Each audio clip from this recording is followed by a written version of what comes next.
Clarification by the Cambodian Human Rights Committee. Committing criminal offense is not an exercise of human rights. The Cambodian Human Rights Committee, CHRC, strongly deplores the groundless, erroneous, and highly politicized statement of the ASEAN Parliamentarians for Human Rights, APHR, dated 29 August 2024. The statement does not reflect the human rights situation in Cambodia. Given the biased and unilateral natures of this statement, the CHRC responds and clarifies as follows. 1. APHR is neither institutionally representative of nor integral to ASEAN mechanism.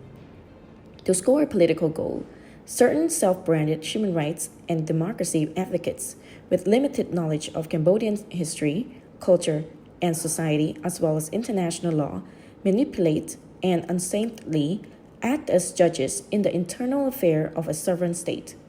In doing so, these organizations appear condescending, making groundless claims and prejudiced remarks that deliberately support criminality. 2. Article 29.2 of the Universal Declarations of Human Rights, UDHR, and Articles 19.3 and 21 of the International Covenant on Civil and Political Rights, ICCPR, stipulates that the exercise of the rights to freedom of expression and right of peaceful assembly is not absolute. It carries with it special duties and responsibilities, taking into account certain restrictions provided by law that are necessary for the protections of national security or public order.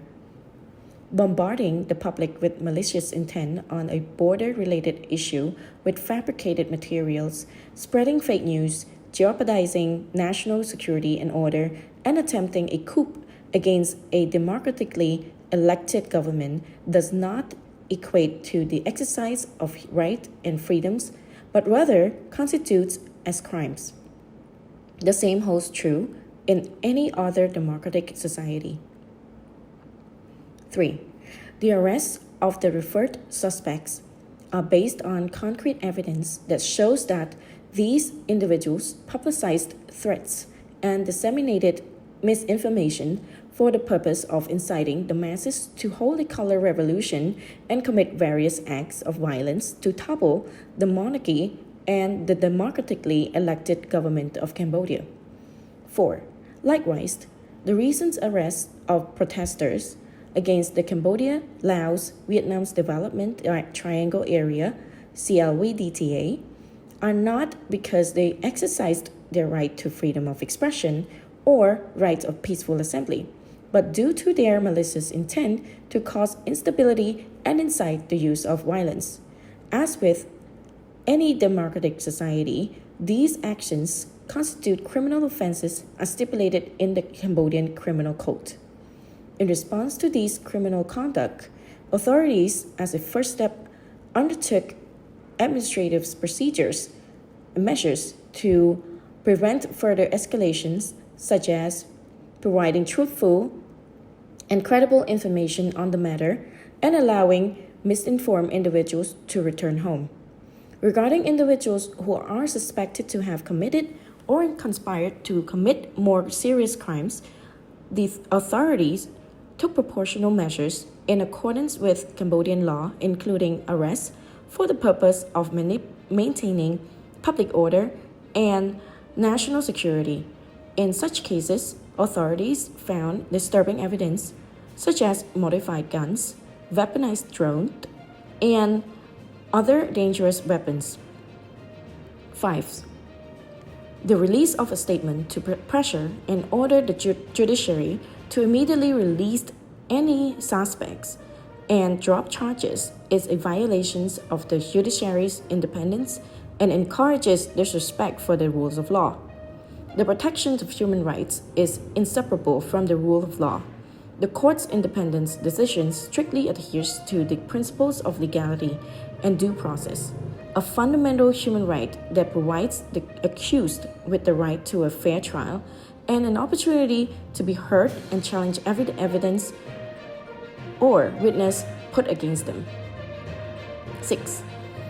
Human rights are guaranteed by the Cambodian Constitution. In Cambodia, millions are able to use a variety of social media channels, including Facebook, Instagram, Telegram, and WhatsApp, to express their opinions in a free and enabling environment. Furthermore, over 2,000 media outlets and thousands of journalists, including those critical of the government, have been operating in a traditional and digital manners without prior censorship. Cambodia remains resolute to the commitment of pursuing a pluralistic, inclusive, and democratic society with the promotions and protections of human rights. The CHRC strongly implores all relevant stakeholders to conduct comprehensive research and verify information thoroughly before forming any inclusive opinions related to the human rights situation in Cambodia. The general principles for assessing human rights in any country should take into account its historical factors, geography, culture, traditions, customs, beliefs, religions, and political context. For more information, please contact CHRC spokespersons, His Excellency Papa Narada, at 012-686-798 and His Excellency Srin Chandar at 077-335-644.